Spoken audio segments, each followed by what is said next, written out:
guys, as promised, here's the first in a series of top 10s that I'll be doing throughout the month of July, and the first top 10 that I'm doing was inspired by a fellow YouTuber by the name of LewToons, who does a lot of top 10s regarding cartoons and does a lot of cartoon news. So if you have not seen him, go check him out. I'll probably put a link in the description so you go see him. He does a lot of phenomenal videos, and I just love his sense of humor. It's really good. And this first top 10 is on my top 10 best friends in cartoons. And in the same vein as his top 10s, I'm not trying to copy him whatsoever, but I did like the idea of setting ground rules for constructing a top 10, so I did set a few rules that I followed when making this top 10. First, there's only one entry per series. The second rule is they have to be cartoons only. I didn't add any animes or any like movie friends, and they also have to be friends throughout the entire series, and siblings do not count. Starting off the list at number 10, we got Fry and Bender. Now, the reason that they're so low on this list is because there's not really anything super special about their friendship, but I did like the bond and chemistry that they had. They complement each other in the sense that Fry is the lovable oaf and Bender is the asshole friend that kind of gets them into trouble and steals and stuff, but at the end of the day, they truly care for each other, and I love some of the episodes where they bond and they realize that they are true friends. Number 9 is Danny, Sam, and Tucker from Danny Phantom.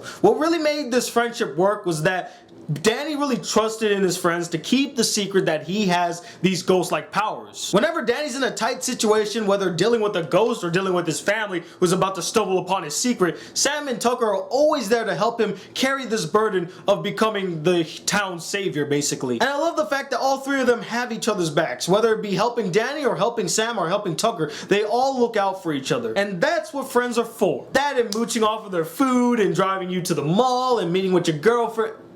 I said too much. Number 8 is Mac and Blue from Foster's Home for Imaginary Friends. Now, more or less, Mac is the true best friend in this friendship because Mac actually goes out of his way to go see Blue every day so that he doesn't get adopted, and as long as he keeps to that promise, Blue will never get adopted. And their friendship really highlights the true dedication that a friendship should have. You know, when times are rough or you're torn apart, a friend can always be there to lighten up the mood. And that's what Mac does for Blue. You know, Blue does have fun at the Foster's home, but it wouldn't be the same amount of fun had Mac not sticked around. Now, that's not to say that Blue doesn't add to this friendship. I mean, he gives Mac days upon days of entertainment by staying at this Foster's Home for Imaginary Friends, which is never a dull moment have you seen any episode of Foster's Home. They're just two best friends out to have some fun. Number 7 is the Rugrats. Tommy, Chucky, Phil, Lil, and Kimmy. And I know what you're all gonna say, hey, wait a minute, Phil and Lil are siblings, you said they don't count. Well, actually, they're part of a group of friends, so yes, it does count. What makes this group of friends unique is how diverse each one of them are. I mean, you have Tommy, who's the fearless leader, Chucky, who's kind of the one that's hesitant to do anything, Phil and Lil, who are the weird ones, and Kimmy, who's the very erratic one.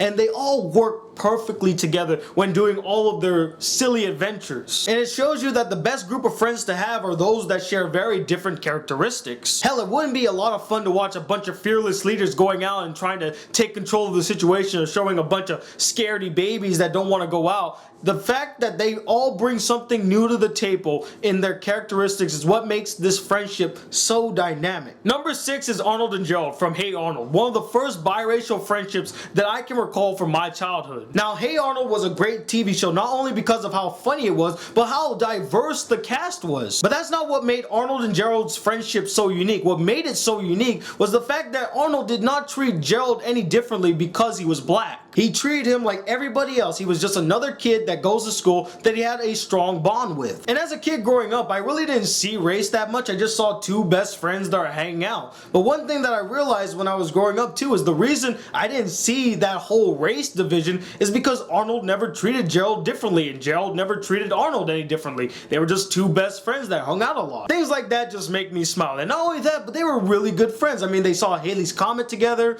They took these really cute popular girls out on a date, which was pretty hilarious, and I really love like their handshake, the woo woo. Number 5 is Sector V. Nigel, Hoagie, Cookie, Wally, and Abigail from Codename Kids Next Door. Ha, you thought I didn't know the names, proved you wrong. What put them so high on this list is not only are they a well-functioning team, but they are just strong friends. Yeah, they do their missions together, stop the adults from terrorizing the world, but they also just have fun with each other. I mean, there's some episodes where they're not on duty and they just go to a theme park because they want to hang out, just do friend stuff. And they have some touching and emotional moments where they open up to each other as friends. Hell, one of the best and most touching episodes that really highlighted their friendship was the last episode, The Interview. It actually brought me to tears a little bit. Sector V was not only a well-organized team, but a strong group of friends. Number 4 is Kim and Ron from Kim Possible. Now, I'm not going to talk about their relationship because that's not what this list is about, but before they even became a couple, they were just really good friends. I mean, they had such a good friendship. I mean, they watched each other's back, they opened up to each other, they helped each other out with problems. It was just a really cute friendship that later bloomed into a romance that led Ron to get out of the friend zone. Good job there, by the way, buddy. Number 3 is Stan, Kyle, Cartman, and Kenny from South Park. Now, the reason that I put them so high on this list is how realistic their friendship is. Most of the friendships mentioned earlier on this list are friendships that we want to have. They're very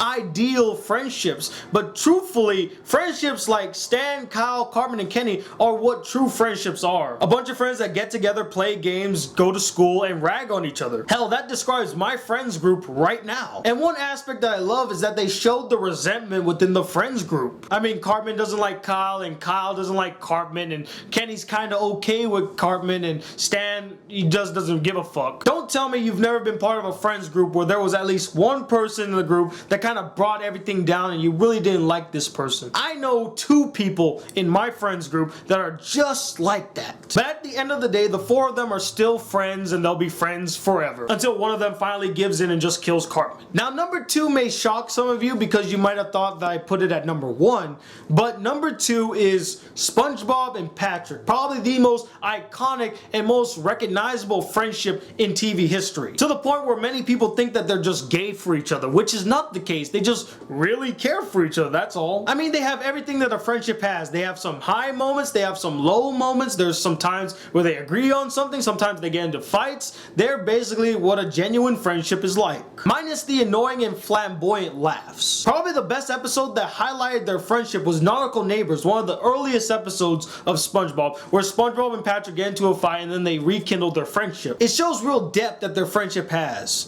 Get it? Depth? Because they live under the sea and oh god. I'm sorry. But truly, they are the go-to archetype when constructing a friendship for a kids show. But they are the true definition of a symmetrical friendship, and they work very well together, and they have great chemistry, and I love SpongeBob and Patrick. They're just fun-loving guys. Why wouldn't you like them? And number 1 may shock you guys, but my number 1 choice was the Eds. Ed, Double D, and Eddie from Ed, Edd n Eddy. What I loved about their friendship is how dynamic it was. You had Ed, the lovable oaf, Double D, the clean fanatic intellect, and Eddie, the brains of the organization. And what interests me about their friendship is how they became friends, because they're all polar opposites, and you would never think in a million years that these 3 would come together. I mean, it's obvious how most of the friends on this list became friends, but with Ed and Eddie, it's kind of hard to really pinpoint exactly how they became friends. One theory is that they're all rejects. They just got together and just became friends because no one else would be their friend. Another theory is maybe Eddie forced them all to become friends. He used them for a plot and they just ran through the motions and did everything together. Regardless of how they became friends, I think that their friendship's one of the most dynamic friendships I've seen. They work really well together. I love the humor and I love the back and forth between them. Each of the Eds are just polar opposites from each other. You got Ed, who's the lovable idiot who really is messy and dirty, compared to Double D's cleanliness and intellect. It's kind of like this contradiction. And Eddie's like the brass member of the group. He's the outspoken member of the trio, where Ed and Double D are kind of like soft-spoken. They don't really talk out, besides Ed's random comments of the day. But at the end of the day, I love just seeing the scams that they pull and how they would get out from one situation to the next, and that is why the Eds are my number 1 choice for the best friends in cartoons. And those, ladies and gentlemen, are my choices for the top 10 best friends in cartoons. And let me know, who are the best friends in cartoons in your opinion? Comment below. Let me know. Stay tuned next week for another top 10. I don't know what I'm gonna do yet. Hopefully it'll be maybe on an anime. But until then, guys, hit that subscribe button. If you're new to my channel, welcome to the Black Critic Guy. Like this video if you really enjoyed it, and I'm Tony Wiley II from the Black Critic Guy. Till then, peace, YouTube.